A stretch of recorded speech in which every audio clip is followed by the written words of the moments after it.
اور حضرت ابو ہریرہ رضی اللہ عنہ راوی ہیں کہ سرکار دو عالم صلی اللہ علیہ وسلم نے ارشاد فرمایا، خدا نے انسان کی تقدیر میں جتنا حصہ زنا کا لکھ دیا ہے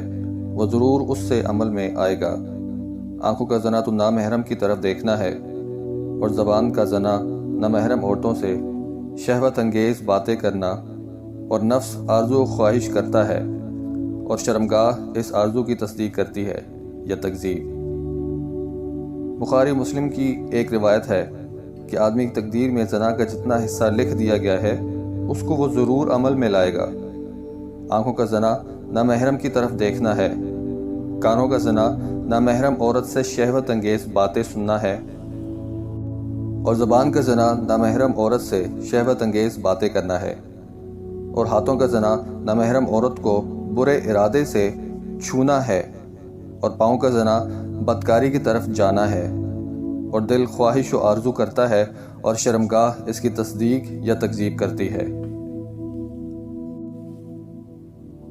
اور حضرت عمران بن حسین راوی ہیں کہ ایک مرتبہ قبیلہ مزینہ کے 2 شخص بارگاہ رسالت میں حاضر ہوئے اور عرض کیا، یا رسول اللہ، ہمیں یہ بتائیے کہ آج دنیا میں لوگ عمل کرتے ہیں اور اعمال کی کوشش میں لگے رہتے ہیں، کیا یہ وہی شے ہے جس کا حکم ہو چکا ہے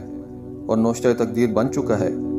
یا یہ عمل ان احکام کے موافق ہیں جو آئندہ ہونے والے ہیں، جن کو اس کا نبی صلی اللہ علیہ وسلم لایا ہے اور جن پر دلیل قائم ہو چکی ہے؟ حضرت صلی اللہ علیہ وسلم نے فرمایا، نہیں،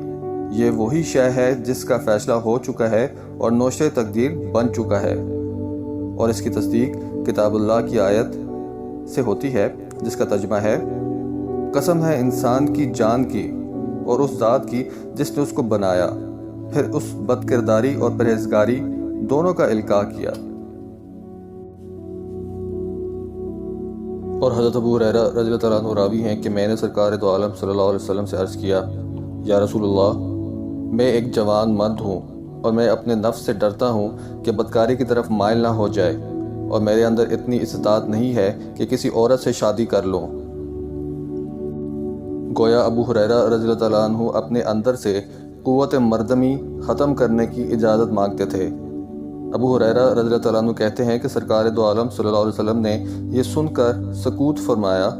میں نے دوبارہ یہی کہا تو آپ پھر خاموش رہے۔ میں نے پھر عرض کیا، اس مرتبہ بھی آپ صلی اللہ علیہ وسلم نے کچھ نہیں فرمایا۔ میں نے پھر اسی طرح عرض کیا تو حضرت صلی اللہ علیہ وسلم نے فرمایا، ابو ہریرہ، جو کچھ ہونا ہے اسے تمہارے مقدر میں لکھ کر قلم خشک ہو چکا ہے،